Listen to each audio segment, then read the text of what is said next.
सर्वेभ्य नमो नमः। स्वागत है आपका आज की संस्कृत कक्षा में। संस्कृत वाक्य निर्माण की ओर हम धीरे धीरे बढ़ते जा रहे हैं और ज़रूरी सामान बटोरते जा रहे हैं। वाक्य निर्माण के लिए हमें क्या चाहिए? संज्ञा और सर्वनाम। इसके बारे में हम पहले वीडियो में बात कर चुके हैं, अच्छे से समझ चुके हैं। और क्या चीज़ ज़रूरी है? वो है क्रिया यानी धातु। हमें वाक्य निर्माण के लिए संज्ञा और धातु, ये दो चीज़ चाहिए होती हैं। बाकी चीज़ें हम बाद में बटोरेंगे।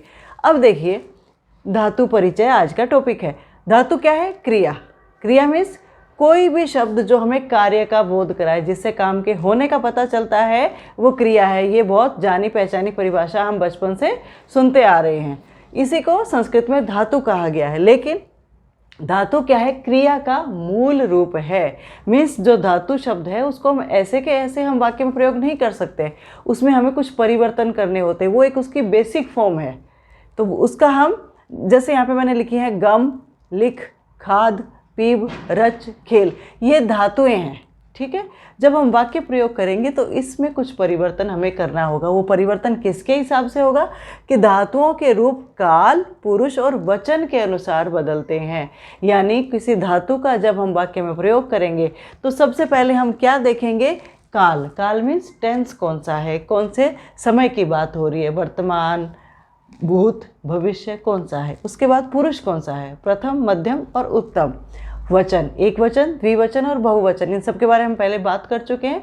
तो यानी आप जब किसी वाक्य में क्रिया ऐड करेंगे संस्कृत में, तो पहले हमने संज्ञा लिख दी, उसके बाद हमें क्रिया ऐड करनी है। तो क्रिया हमने यहाँ से ले ली और उसमें परिवर्तन हमने काल, पुरुष और वचन के अनुसार कर दिया।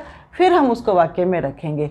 और इस पर एक चीज़ और है कि लिंग का कोई प्रभाव नहीं होता। संस्कृत में वाक्य निर्माण में लिंग का वाक्य पर कोई फर्क नहीं पड़ता, क्रिया पर कोई फर्क नहीं पड़ता है। जैसे मैंने लिखा राम, रामः लिखति, इसका मतलब है राम लिखता है। अब मैं अगर राम की जगह सीता कर देती हूँ तो भी कोई फर्क नहीं पड़ेगा।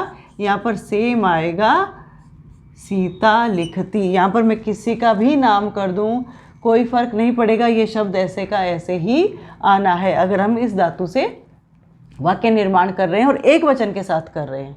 तो आपको वाक्य निर्माण के लिए क्या चीज़ देखनी है? काल, पुरुष और वचन, लिंग का कोई फर्क नहीं पड़ेगा। ये चीज़ याद रखिएगा।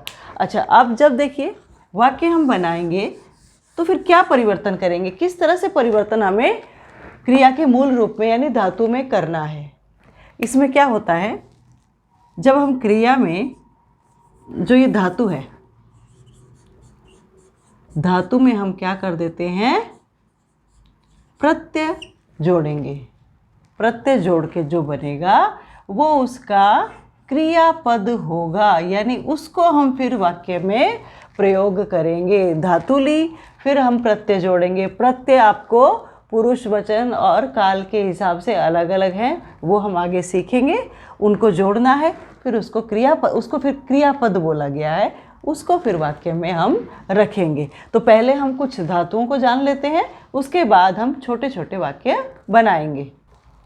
चलिए, यहाँ पर मैंने 10 धातुएं लिखी हैं। धातुएं यानी जो क्रिया रूप हैं, जो मूल धातुएं हैं, उनको मैंने लिखा है। उनका मीनिंग हिंदी में और इंग्लिश में लिखा है। ये वो सारी चीज़ें हैं जो बहुत कॉमन सी हैं, हम दिन प्रतिदिन में ये शब्द बोलते हैं और ये सारी क्रियाएं हम करते हैं। चलिए, अब लकार को थोड़ा समझ लेते हैं। लकार यानी काल। यहाँ पर मैंने लिखा है लट लकार। लट लकार मीन्स वर्तमान काल। हमें कोई वाक्य वर्तमान काल में बनाना है कि मैं ये काम करता हूँ, मैं ये काम कर रहा हूँ। ऐसे वाक्य बनाने के लिए हमें कौन से लकार की आवश्यकता होगी? लट लकार की आवश्यकता होगी। यानी वर्तमान काल के वाक्य जो बनेंगे वो लट लकार में बनेंगे। यानी वर्तमान काल की जो वर्ब फॉर्म होगी उसको संस्कृत में बोला जाता है लट लकार। लकार मीन्स वर्ब फॉर्म, ओके। लट मीन्स प्रेजेंट। तो प्रेजेंट टेंस जो होगा, वर्तमान काल जो होगा, उसकी वर्ब फॉर्म्स कैसे होंगी वो हम यहाँ पर देखते हैं। मैंने पहले बताया था कि जब वाक्य बनाते हैं तो जो क्रियापद होता है उसमें क्या नहीं देखना है? हमें लिंग नहीं देखना है, हमें वचन और पुरुष देखना है। यहाँ पर मैंने तीनों लिखे हैं, प्रथम पुरुष, मध्यम पुरुष और उत्तम पुरुष। एक वचनम, द्विवचनम, बहुवचनम। अब ये जो प्रत्यय हैं, ये प्रत्यय किस में जुड़ेंगे? किसी भी मूल धातु में जुड़ेंगे। कब? जब हमें वाक्य वर्तमान काल में बनाना है, जब प्रेजेंट टेंस में बनाना है, वह पढ़ता है, वह जाता है, मैं लिखता हूँ, मैं पढ़ता हूँ, मैं पढ़ाता हूँ, तो इसमें जब बनाएंगे तो क्या होगा, लट लकार में हम बनाएंगे। और उस मूल धातु में खेलता हूँ, वह खेलता है, लड़की खेलती है, लड़की हंसती है, तो इन सब के लिए आपको यह प्रत्यय ऐड करना है। अब नॉर्मली क्या हुआ, नॉर्मली क्या होता है, देखो हमें भी ऐसे ही सिखाया गया था, पढ़ती पढ़ते पढ़ंती, पढ़सी पढ़ते पढ़त, पढ़ाई पढ़ाएं पढ़ा। टीचर ये याद करने के लिए देती थी। और एक बार तो मेरे को याद है जब हमें दिया था, हम सुना नहीं पाए थे, तो हमें पूरे पीरियड उठक बैठक करने के लिए कहा गया था। अब होता क्या है, अगर ये चीज़ हम समझ जाते हैं तो याद करना आसान हो जाता है। तो हम एक धातु न याद करके हम मूल प्रत्यय ही याद कर लेंगे, ताकि हम उसको फिर किसी भी धातु में जोड़ सकें।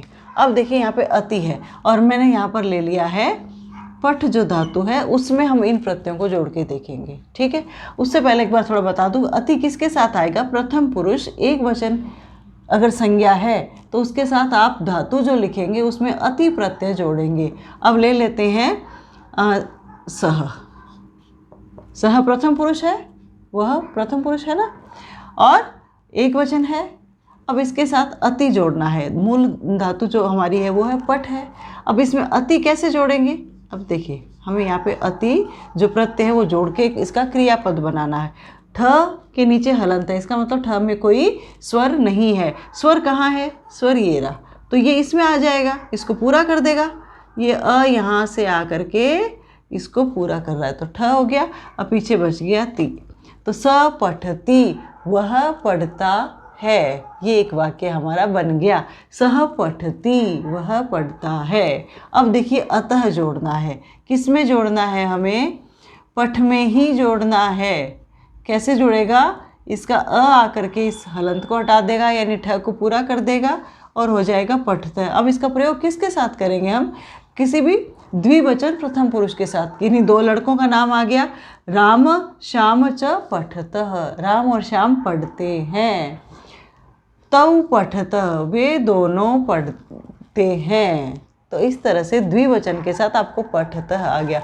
अब अंति आ गया, अंति कैसे जोड़ेंगे, हमने पठ लिखा हुआ है और अंति यानी अंति का जो अ है वो इसमें आके मिलेगा, इसका हलंत हटेगा और आगे जुड़ जाएगा अंति। अब इसका प्रयोग किसके साथ करेंगे, जैसे बालकः पठति, बालकौ पठतः, बालकाः पठन्ति, बहुत सारे बालक पढ़ रहे हैं। और यहाँ पर स तौते, वे पढ़ रहे हैं, तो सर्वनाम का प्रयोग करेंगे तो हम स तौते बना दिया।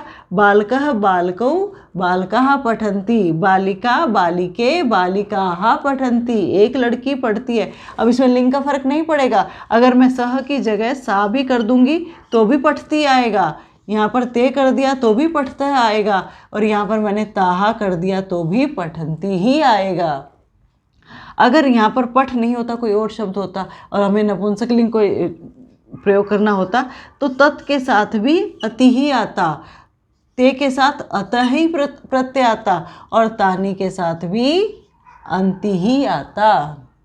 ठीक है, यानी प्रथम पुरुष एक वचन के साथ यही आएगा, चाहे वो सह शब्द है, सा है, तत् है, राम है, रमा है, सीता है, या कुछ भी है, एक वचन है, प्रथम पुरुष है, तो आपको पठती ही जोड़ना है। अगर आप पठ धातु से वाक्य बना रहे हैं, वह पढ़ता है, वह पढ़ती है, तो यही बनेगा।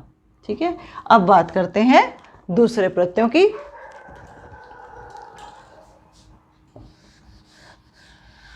इतना मेरे ख्याल से समझ में आ गया, नहीं आया था हम आगे बात करते हैं। अब मध्यम पुरुष, मध्यम पुरुष यानी तुम, यानी त्वम, युवाम, यूयम।